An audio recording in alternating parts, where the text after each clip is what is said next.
expropriation without compensation amongst the most hotly debated topics in South Africa today. And Promised Land Karl Kemp travels the country documenting the fallout of failing land reform from the under siege Philippi Horticultural Area in the heart of Cape Town's ganglands to the burning mango groves of Tzaneen and various other places. For more, we're joined by the author and advocate Karl Kemp. Karl, thank you so much for your time. Let's start off with unpacking the inspiration for you to write this particular book. Hi, Anastasia. Yes, thanks for having me on. Interestingly enough, the book actually started as a book about farm murders and the whole phenomenon as to how that particular topic became internationalized. And, it was less than a month before I realized that really land underpins that entire discussion. And the book morphed into that. The publisher was looking for somebody who could bring a kind of very neutral take to it and a neutral standpoint without it becoming dry. And they like my profile. I like the topic. It's obviously something that everyone is talking about that has strong bearing on the future of the country. Actually, it was a dream kind of topic for any journalist or author. Right. Let's talk about the process of putting the book together, because you travel far and wide speaking to a whole host of people, including, some of the farmers who were, I suppose, called apprehensive of people who were camping in their backyard, etc. What was the process like? Well, it was extremely challenging. I think I mentioned at some point in the book that once I left the Cape, even though I'm Afrikaans, it got to a point where I'd need almost an interpreter just to speak to other Afrikaans people, and especially in the townships. And, I needed a fixer at all times. I could almost never just feel myself to be on the same page as anyone else. It was difficult. It's an emotional topic. A lot of the parts of the country I had to go to, evidently, socioeconomically speaking, very deprived. People were angry, people were upset. Whether it's a person who is squatting, who feels that they have no other option, that they have no other shelter, whether it's a farmer who feels that his livelihood is under attack. Everyone was very, as you said, apprehensive, and everybody was upset, to put it that way. So to put it all together and to have all these conversations was extremely challenging. But at the same time, I think that informs a lot of the tone of the book, that a lot of it is my own confusion, my own prejudices and feelings about the country and the land issue particularly. And I hope that came across and that it made the book a bit less academic and that it gave you more of a personal insight into what was happening.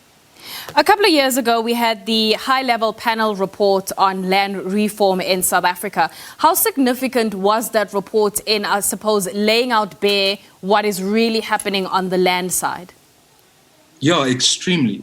I think we can't understate the importance of that particular report chaired by Kgalema Motlanthe. I mean, because it was surprising, I think, to many people in the kind of to take part in the land issue and the land debate. It was surprising how self-critical it was. It's not necessarily something we've come to expect from our government.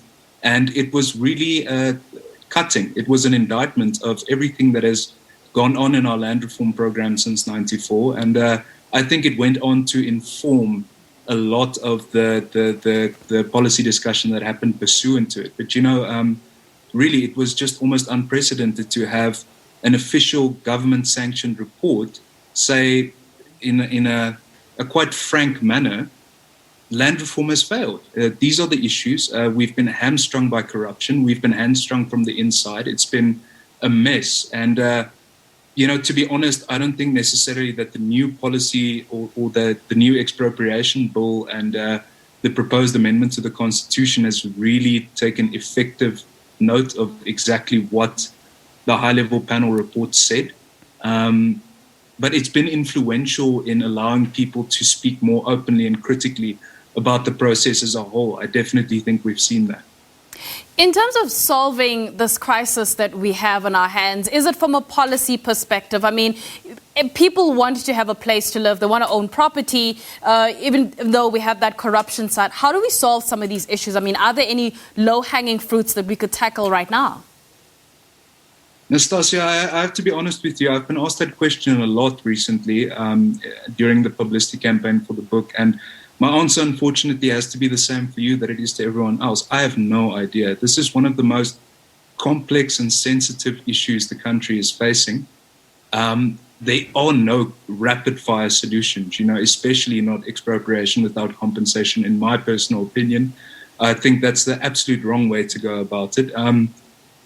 Short of some kind of far-ranging reform on an institutional level as to how the ruling party goes about the matter of governance, I don't think I'm also necessarily the right person to ask, since I really try to give a on-the-ground perspective rather than a policy and academic-driven discussion.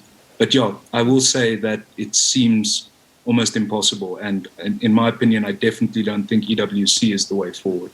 From your perspective, what is the most, probably the most neglected form of redress that we don't focus too much on from a media perspective as well? Like, what have you picked up? Good question. I mean, the media coverage of the issue has been polarizing, to say the least,